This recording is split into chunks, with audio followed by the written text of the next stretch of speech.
UFC Fight Night Evloev versus Murphy. Melissa Mullins versus Luana Carolina. Here's the thing about both of them. Neither of them are really that good. But Melissa Mullins, she's losing to Daria Lesnikova and Nora. She's getting TKO by Nora Cannoli. Okay? Luana Carolina, on the other hand, yeah, she's losing to Michelle Montague. And other people. But hey, before that, she was on a win streak. Against Evina Petrovic and, went over Julija Storlianko. That was a good win, man. That was a good win. I don't know why Luana's the underdog, but I think she's going to win that decision. I think she's going to have I think she's going to be able to damage her. I think she's going to be able to do some good body work and, kind of use... she's not going to be able to finish like Nora Cannoli did, but I think she's kind of going to be able to use it a little bit as a blueprint. Plus, she has the grappling advantage, and I think she'll use that as well. So, yeah, I'm fairly confident that she'll win. Chanel Dyer, she's coming off a loss on the Contender Series, but she looked decent. And she's, actually got some all right finishes. And Ravina Oliveira sucks. She's terrible. She got finished by Stephanie Luciano. She lost to Tanera Lisboa. She's 0-2 in the UFC. Inactive. Freaking was signed in 2023. Has only fought twice. She's just not good. Yeah, I think she's going to lose the decision. I think she's going to get out-damaged. She could get TKO, but it's WMMA, plus it's Dyer literally lost her Contender Series fight, so I don't know. She'll win a decisive 29-28. Probably will be boring. On to some real fights. Shamrock versus Abdul Karim Al-Sawadi. This is a fucking sleeper fight, dude. This is a sleeper fight. Let's not forget, Shamrock is getting pieced up on the feet by Narulio Aliev. Slapio Narulo Aliev was getting beat the shit out of by him. Abdul Karim Al-Sawadi, he got knocked out in his last fight, but that was a very competitive fight. Before that, and it's a very fun fight. And Abdul is dangerous, dude. He throws everything with power. He throws everything so hard. He's kind of went over George Hardwick, man. Yeah, that's decent. I know Shamrock's a good finisher. He's got good submissions. I think he might be able to threaten submissions early, but I think Kareem will be able to get takedowns, or maybe a takedown. I think he'll be able to use that early. I think Shamrock does have a submission threat, but I think Kareem will be able to, mix in takedowns. I think he'll be able to box, mostly box him up and also have a takedown threat. And the problem with Shamrock is he won't really view it as a threat because he knows he's got the submissions. So I think he might get cocky, and then maybe Kareem switches it up and chins him. But I think Kareem, with the way he throws everything and the way, dude, Shamrock does not have good defensive striking. He especially dude, when he fought Nurul Aliev, this guy shells up, he turns away, and he just does not react well at all. And Kareem's going to be throwing straight heaters, and he's not going to be stopping, and he can do it at a high pace for a while. The later it goes, he's still going to be a threat. And I think he's going to get a knockout in late round 2. I think Shamrock's going to be shelling up and trying to looking away. I know, Shamrock, maybe he can, keep him on the outside and teep him around and stuff. But, dude, maybe in round 1. But after a while, I think Kareem is just going to push forward and just throw heaters and knock him out with an overhand. I think, how similar to how we got, backed up near the cage against Nurul Aliev, Kareem's going to get him in a similar spot, only he's going to bomb a freaking overhand, and Shamrock is going to come tumbling down to the canvas. Moving on.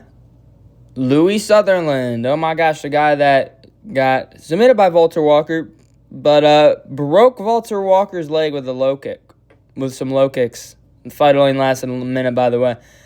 He's got dangerous low kicks, but that's about it. He's shit off the ground.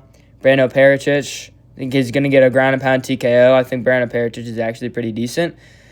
I think he's going to be able to get an KO late round 1, early round 2 on the ground. I think he's going to be able to, get Louis Sutherland down. I'm going round 1. And he's going to be able to get Louis Sutherland down. But I think beforehand, Louis is going to have some success with the low kicks, maybe. I think he's going to, have some success with low kicks. And, it's going to be a little bit of an issue for Brando Pericic on the feet. I think Brando Pericic is going to need to stay out of distance if he wants to keep it on the feet, but I don't think he will. I think he'll get a little pieced up early, but I think he'll just go for a takedown, and I think he'll get it. I think he'll get that takedown. I think it'll be like a sloppy takedown, but he still got it. And maybe Louis gets back up, but he got him back down, and then, he works from top position and eventually works his way to a ground and pound TKO. Because I don't think Louis is going to be able to get up or defend the strikes from Brando Pericic on the ground. Round 1 KO for Pericic. Montas Convertridis. Antonio Tricoli sucks. He got standing guillotined by Tresean Gore. Okay, getting standing guillotined generally shows that, all right, you're probably not UFC level. And by Tresean Gore is insane. Mansour Dumalik's a little different. He's good. He's kind of good, but he is good, I think. But Tresean Gore is not. Tresean Gore kind of sucks. And you're getting standing guillotine by him in round 1 in a minute. That's insane.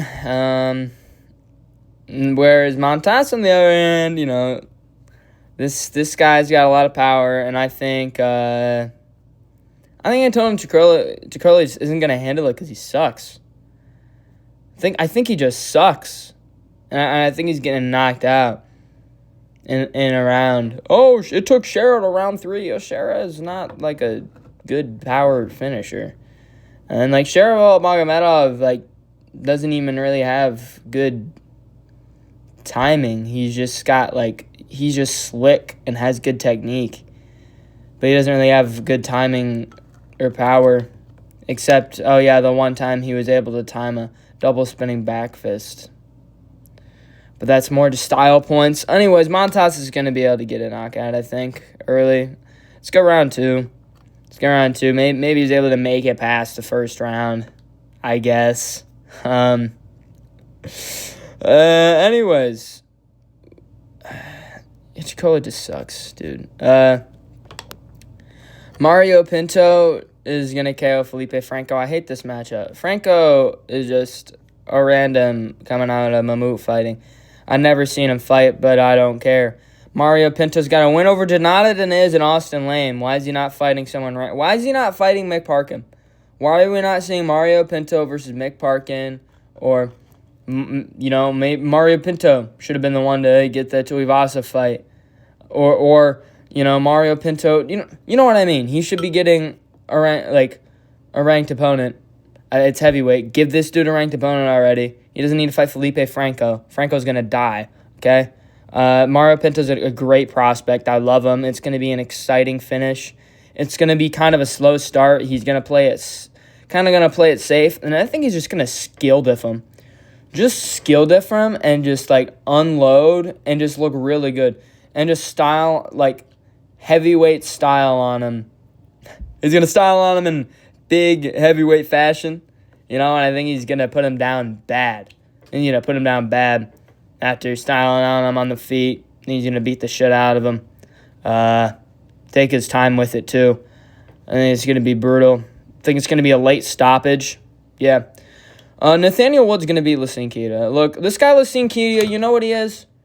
He's a straight right, he's a right hook, and he's a knee up the middle. That's what this fucking dude is. And, look, I know he's got other stuff, too. He's got some decent takedowns, when he's fighting cans and guys that aren't that good. And I know his last one says, elbow to ground and pound, but, it's elbow to ground and pound. He elbowed him, so he's got an elbow, too. This guy's powerful. He's powerful. His footwork's weird as shit. He puts himself in, in some weird spots. His fight IQ wasn't that great. His timing and power is good. His technique's fine. Nathaniel Wood, I mean, I think he lost to Jose Delgado, but still having a competitive decision with Jose Delgado is a good look. Beating up on Morgan Sherrier, beating up on Daniel Pineda, beating Andre Fili, beating Charles Jourdain, beating Charles Rosa. He just has, decent outside the rankings wins, right? Always been KO before. Yeah, by John frickin' Dodson. Yeah. And John Dodson's canning a lot of guys. He was very powerful in the lower weight classes. Look, I think he's going to win a decision, 29-28, maybe 30-27. I think Lucien Quito is going to hurt him at some point. But I think for the most part, Nathaniel Wood's going to have his way with him on the feet. And in the grappling, I think he'll do well there too. And I think Nathaniel Wood's going to put on a performance in the latter rounds. Moving on, Mason Jones versus Alex Sosa. I think this is going to be a banger because it's a Mason Jones fight. Mason Jones is one of the most exciting prospects in the UFC right now. Now, is he amazing? Is he super good? No, he couldn't even finish 2025 Jeremy Stevens. And he was got a little bruised up in that matchup, so that's not a good look. But he did KO Balagiocki, and dude, this guy's got crazy good ground. He's got a really good ground and pound, man. Got a really good ground and pound. But look, Alex Sosa is undefeated. He's undefeated. He got a body shot TKO over Reese McKee in his debut. That's really good. But this guy gets taken down quite a bit, in his Aries FC fights. And I think Mason Jones is going to be able to use that, even if he has issues on the feet. He's going to maraud his way to a victory. He's going to be able to get the takedowns, use the ground and pound, and just outgrit him and outdamage him. And Mason Jones is a warrior. I think he's going to out-warrior him to a decision. Now, moving on to the main card, we have Curtis Campbell versus Danny Silva. Danny Silva, is going to a split decision with Lucas Almeida, who's getting finished by Michael Aswell, by the way. Curtis Campbell is going to win a 30-27 decision. And I think he's going to have a really good performance here. But I don't think he's going to be able to finish Danny Silva. Yeah, I think he's going to... I think he's going to piece him up. I don't know. I think he's going to piece him up for 3 rounds. I think Danny Silva will be a little bit of a threat. I think we could see, Danny Silva, could just, look stylistically, right? Danny Silva could shin him. Honestly, I could see Danny Silva, chin him, but I don't think that's going to happen. I think 29-28 Curtis Campbell, I think he's going to, almost get chinned. I think he's going to get hurt. I think he's going to grit down and keep going. And, Curtis Campbell's he's a UK guy. It's going to be one of those things where, as a UK guy, you're going to get, a classic reaction from, MMA Guru from it. He goes, oh, no, Curtis Campbell's hurt here. And, he's like, yeah. Just, saying that is, Curtis Campbell's, gritting down and smiling and, throwing back. And I think it's going to be a good, fun fight. He's going to win a decision. I think he's going to look a little sloppy. I think he's going to, get fraud checked. He's not going to be that good. I think he's on the same level as Danny Silva. Maybe a notch above. A big reason why I think Danny Silva does pose stylistic problems. But I don't think Curtis Campbell will be going to a split decision with Lucas Almeida. I don't think he'd be going to a decision with Lucas Almeida. I think he'd finish Lucas Almeida. And then he'd finish Josh Culibao. And I know it's kind of weird saying, Danny could chin him, but, look at all these decision wins. Look, styles make fights, okay? Styles make fights. I think Danny's going to hurt him at some point, but I don't think he's going to have the finishing instincts or the finishing potential to capitalize on finishing him, because he's shown in the UFC, he's got power, but he doesn't, and he can finish guys, he just doesn't capitalize on it very well. at a UFC level. I think Christian Leroy Duncan is going to chin Roman Fraudlidze. Look, we saw what CLD did to Marco Tulio. Okay. And now 8 out of 10 times I'm still picking Marco Tulio. Okay. Christian Leroy Duncan was like spamming spinning shit and getting his back taken. And like Marco Tulio was winning that whole thing before Duncan was able to freaking land that spinning back fist. Okay, this he loves spinning. He loves spinning. He loves spinning around, spinning elbowing people, spinning back fist people, and he's good at it. He's really good at it. He likes styling on guys. He likes throwing fancy shit. I think this is going to be the fight where he doesn't do that anymore. He's ranked. I mean, I know he's going to throw spinning stuff, but I think he's going to take it more seriously. I think he's a very high-level fighter. His fight IQ might be a little bit of an issue, but I don't think he's going to end up exposing his back to Roman Dolidze. You know, Roman Dolidze's path to victory is Christian Leroy Duncan whiffs on a spinning back fist, Roman takes the back, and flukes a submission. Like, that's how he wins. That's probably how he wins. But if he doesn't get that submission, I think Duncan's getting out. I don't think Dolidze has really good offensive wrestling. Not even really good striking. He's got good power, but I think Christian Leroy Duncan's going to be beating the shit out of him, especially in the later rounds. I think he's going to finish him. I think Dolidze's getting knocked the fuck out. I think he's getting TKO'd viciously. I think ground and pound. I think he is going to be able to use his jiu-jitsu. I think he is going to be able to get to the back at some point. But I think he's going to get shucked off. I think he's going to try and do something stupid like look for a sub up bottom or, I don't know, like cover up. And Christian Leroy Duncan's going to stand up and start just teeing off on him from the top, standing up, freaking Sean O'Malley style, press his hips super far forward and just freaking, I don't know, just beat the shit out of him from stack guard. And get a finish in round 3. So I think it's going to happen. Or, round 2. I'll go round 2. I don't think it'll take him to round 3. I'm thinking Iwo Baranowski is going to knock out Austin Lane. This on the main card over Mario Pinto is strange. When Mario Pinto literally knocked out Austin Lane. So this is very stupid that Mario Pinto is on the prelims and Austin Lane's on the main card. Austin Lane, this guy is 1-4 in the UFC. He's getting chinned. He's also moving down to light heavyweight, so he's got the heavier man. So Iwo Baranowski has a lighter man skill, and he knocked out Ibo Aslan. Ibo Aslan's got bricks in his hands. If you're punching like, I know Ibo Aslan's not that good. But if you're fighting like that against Ibo Aslan, like, it makes sense that you're getting hurt. Austin Lane could, I guess, look at knockout, but someone's getting chinned in the first round. And it's going to be Austin Lane. I don't think Austin Lane's good enough to hang with Iwo. And the thing is, like, even though I know Iwo and Ibo were kind of going back and forth, I think Iwo is genuinely a better fighter than Ibo. There's just a difference in the shots they were landing. Like, Ibo was just throwing. Iwo Baranowski wasn't just throwing. He was timing his shots well. He was he was forcing Ibo in a scrap, and he was looking for a counter. And he did counter him. Cleanly, too. Cleanly.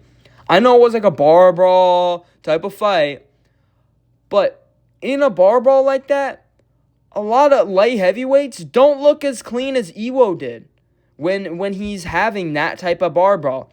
And they don't have that type of composure either. I think Austin Lane is going to get skill diffed and knocked out. I don't think Austin Lane's going to be able to have the Ibo Aslan moments. I think he's straight up just going to get freaking flatlined.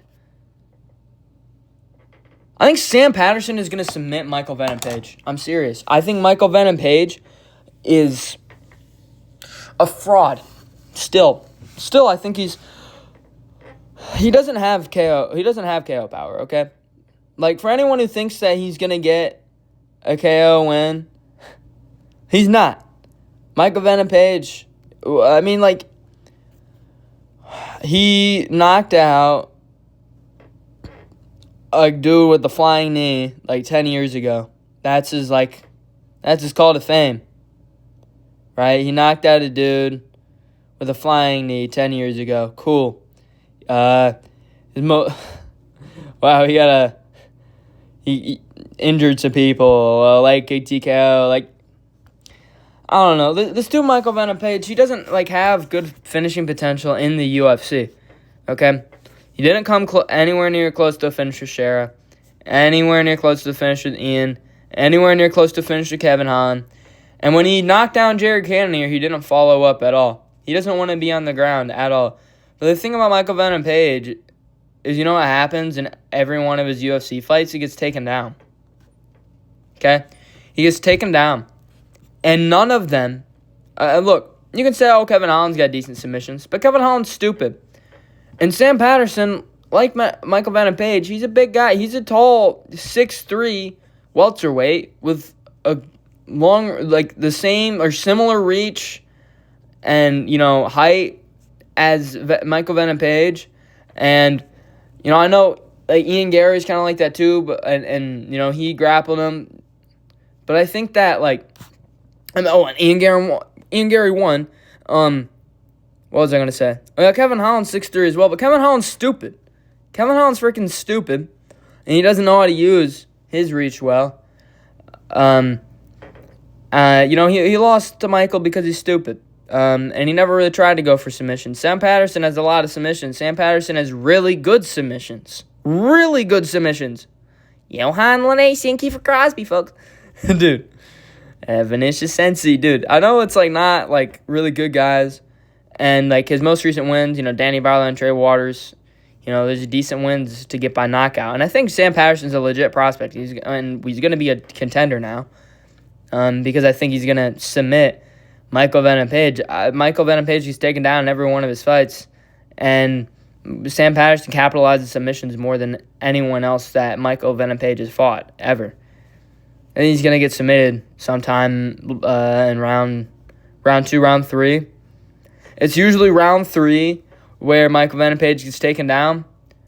But the thing is, Sam Patterson's smart. Sam Patterson's actually smart, unlike a lot of people who's fighting. And he's going to be able to do it earlier in round 3. And I think he's going to be looking for takedowns. And he could even get this done in round 1. But I think Sam Patterson's going to look decent on the feet. I think he's going to look calm and composed. And he's not going to get, like... He's not going to get rage baited. But I also don't think he's going to, like... He's not going to succumb to, like, being intimidated by the emotes in Michael Venom Page. I don't think it's going to bother him, and I think he's going in there with a mindset of, all right, I don't want to strike with this guy, but I know I can submit him.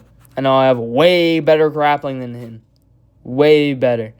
Like, Michael Venom Page is not going to be able to get out from bottom, and he's not going to be able to escape a submission. This guy's going to choke down unconscious. That's going to happen to Michael Venom Page. Luke Riley's KO on Michael Aswell. This matchup is shit. Michael Aswell literally lost to the guy that Luke Riley just chinned, right? Bogdan Grab. All right. Safe to say Luke Riley's going to chin Michael Aswell in round 1. Michael Aswell is going out cold. So, yeah, this is a free win. Don't even care to talk about that. Movsar Evloev is going to be getting a decision win. Okay. Look. Lerone Murphy's overrated as hell, right? He KO'd Aaron Pico. Yeah. Who fucking wouldn't? That's in the top 5.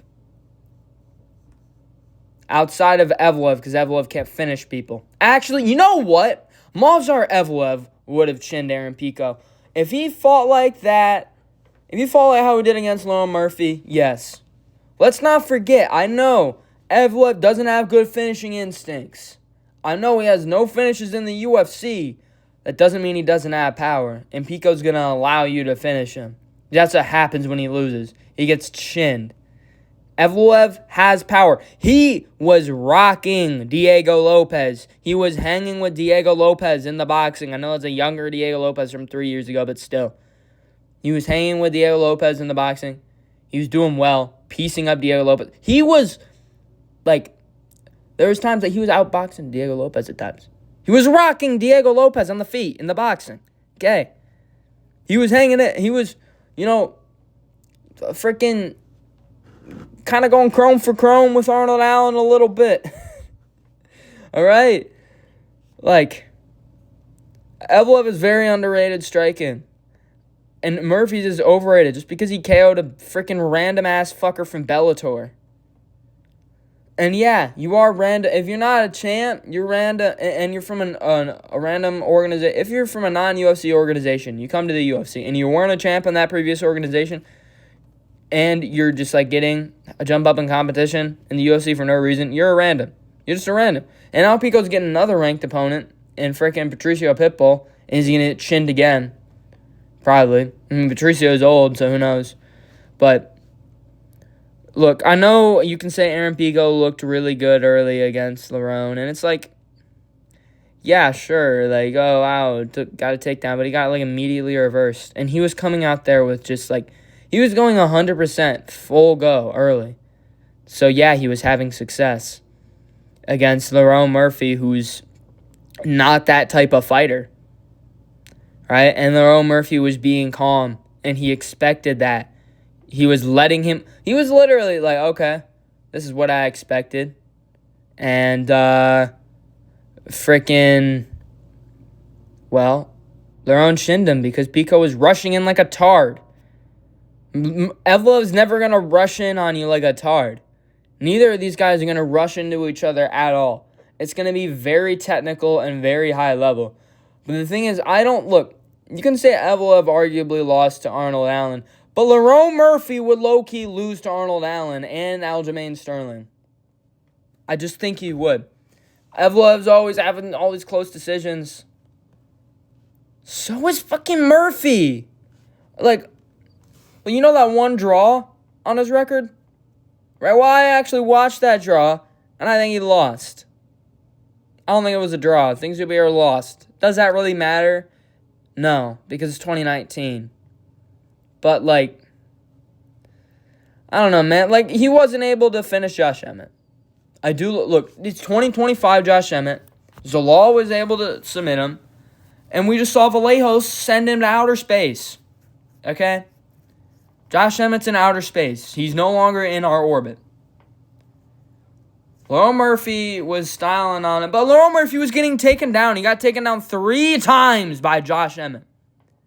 And this guy, Lerone Murphy's constantly he loves being on his back foot a little too much. The judges aren't going to like that. And he's going to be getting taken down a lot. You know, if Emmett's taking you down 3 times, Evloev's going to take you down like 10 times. Maybe. Okay? Maybe 8 times, but Evloev's going to take him down quite a bit. And on the feet, look, I know Murphy might be able to win some exchanges here and there. Maybe win a round or 2, but he's not winning this fight. Evloev is just a better fighter. Murphy is not this, super elite guy.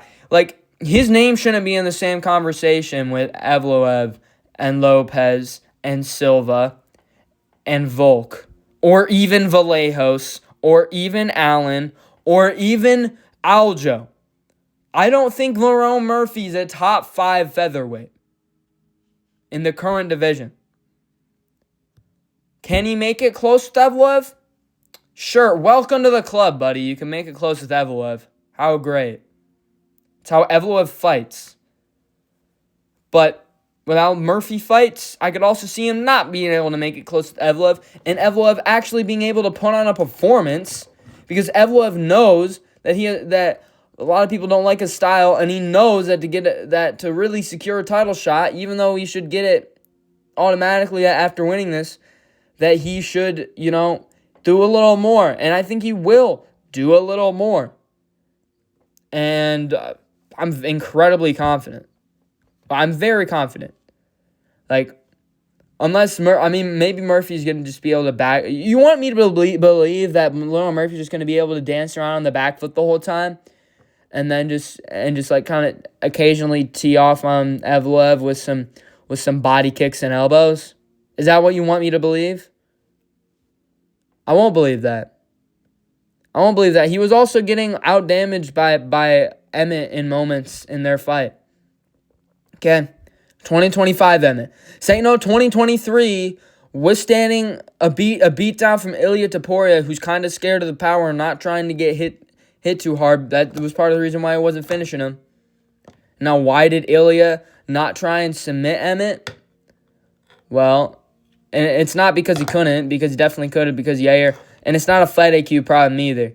You know, I think a lot of people misunderstand the Ilia-Emmett fight, and I think it's more so because Ilia simply just wanted to put on a showcase.